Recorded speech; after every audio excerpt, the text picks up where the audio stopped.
In the previous video, we saw how we can move forward using more subdivisions layers and adding subdivisions, so adding polygons to our meshes to go from a low poly model to with really few details to higher level of details by again increasing the level of subdivisions and increasing also the details. So first of all, we started with the overall shape. We deformed the human shape, creating an alien shape here, an alien character. So of course you can do this with an animal or a character or whatever. You can import from the exterior. We already saw how to do that, and you can then modify the mesh here in MUDBOX, again increasing the level of subdivisions and using all the different sculpt tools.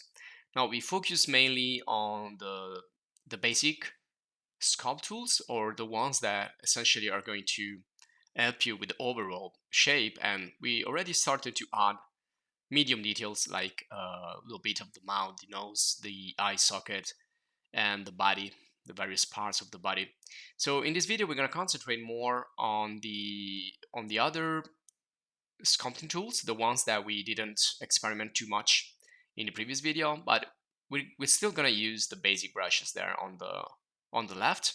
So you have those basic brushes there, and then in the middle those are the more specific and the ones that are gonna add more details, like the spray, the imprint, and the repeat, and those can also be used with stamps. So we're also gonna start to use stamps, and we will see how we can use them in our project. So the stamps here are on the right, so you can click and activate a stamp, and you can apply that to the sculpting tool that you're using to add more details. So before we do that, we need to increase the number of subdivisions even more.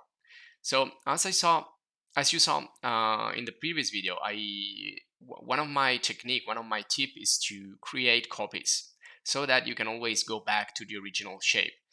Now, when you close and open up a new scene, you cannot go back. You cannot use undo levels.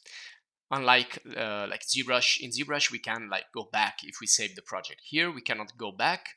So the only way we can go back is using copies, so that we can go to previous phases, to previous stage of our sculpting. So undo won't work. We cannot use undo. We cannot use redo if we close and reopen the file, but we can use copies that we made inside the scene, or we can use also the sculpting layers. Sculpting layers are a great way to go back in the sculpting that you've done so far. So it's a great way to record the sculpting that you've done in the various level of details. And again, we talked about this earlier, so I'm not gonna show it right now. I'm just gonna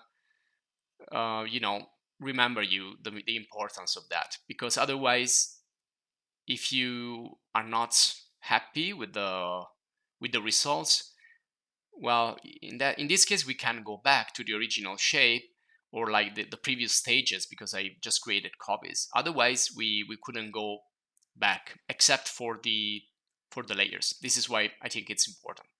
Well, anyways, these are just like tips and tricks that I will add to the basic notions here and the standard part of the lessons of the course. So let's continue here, and I want to use now my human character. So I'm gonna select it, right click, and isolate. This is a quick way we can work on a single mesh and ignoring the others. And of course we need to unlock this, and let's lock the others. And now that is unlocked, I can just deselect it if I want to see a little bit better what I'm doing. Now, when I'm working with the overall shape, I can leave it selected, but when I work with details, I need to have the selected object unselected. Otherwise, I will not see what's going to happen here. So click outside with the selection tool to deselect. And of course, I can start all over here to define the overall shape. Now, we already created the alien. In this case, I'm just going to leave this body as it is. We're just going to concentrate on the details.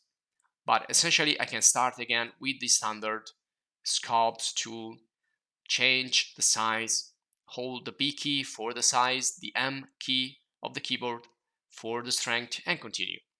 And let's increase also a little bit the level of subdivisions before we actually get into more details. Otherwise, it will not be able to do that.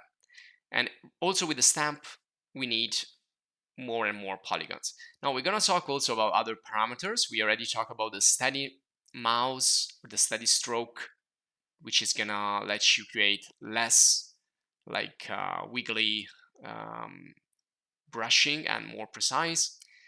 And later we're gonna also talk about fall off. I want to deactivate tessellation because I don't want to work here with the remesh or the refine or reduce. I don't want to work with the structure in terms of topology or retopology. I want to just work with the sculpting. So let's turn off tessellation. Remember, you can always reset your brush anytime. So in this case, I don't need it. And remember, you can use a tablet and a stylus. It will be better if you need to sculpt. So now everything is good. I'm using steady mouse, so I will be more precise. And what I can try to do here, again, in kind of a medium detail stage, is to add like bones. Bones should be really big and visible also from the medium level. So we can start to sculpt those, like here, like the bones. And then I'm also using always the shift key and the left of the mouse to smooth. So same process here is sculpt and smooth, sculpt and smooth, sculpt and smooth. Now I can also go the inverse, which is going to be control and click to go the inverse, and you can also invert the function in the brush. And again, we already talked about this in the previous video, so this is just again kind of a beginning of every stage. So I usually start always with the sculpt, the standard sculpt, and see what I can do with this. And sometimes it will be like enough. So sometimes I just use the standard sculpt tool. So if you're good with that, you can do everything with that. And it's just a matter of how big it is and how strong it is. So just need to figure out the size and the strength, and that will get you to the bone size. In this moment, I'm like in a bone setting, but if I make it smaller, I can do like muscles. If I do it again smaller, I can do like carvings and mouths. And if I do it smaller and smaller, I can do like scars and wrinkles. So with the standard sculpt, you can do like 90% of things you need to do in sculpting. Now the other brush are kind of variations to that, so they're gonna help you in certain situations. So we're gonna try to make some example.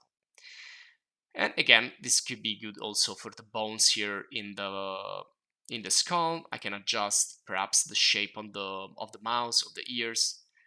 And well, I think this is too big at the moment for nostrils and like smaller details. So I can work like on the forehead and again the cheeks, the chin, like some bone parts of the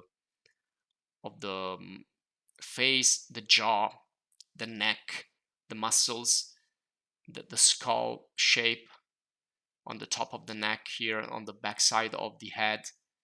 So try to figure out where I can do in terms of again muscles. I also changing the material. I want to use this clay or wax material because it's gonna work better in my opinion when you are like working with a character or something that has like a skin. So again, I'm trying to figure out where bones will like start to show up underneath the skin, and I'm painting those or sculpting those with the standard sculpt.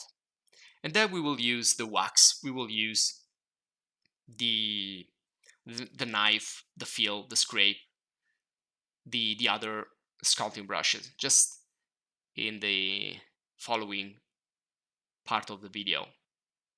So this is just the beginning here of sculpting medium details, and then we're gonna go into more fine details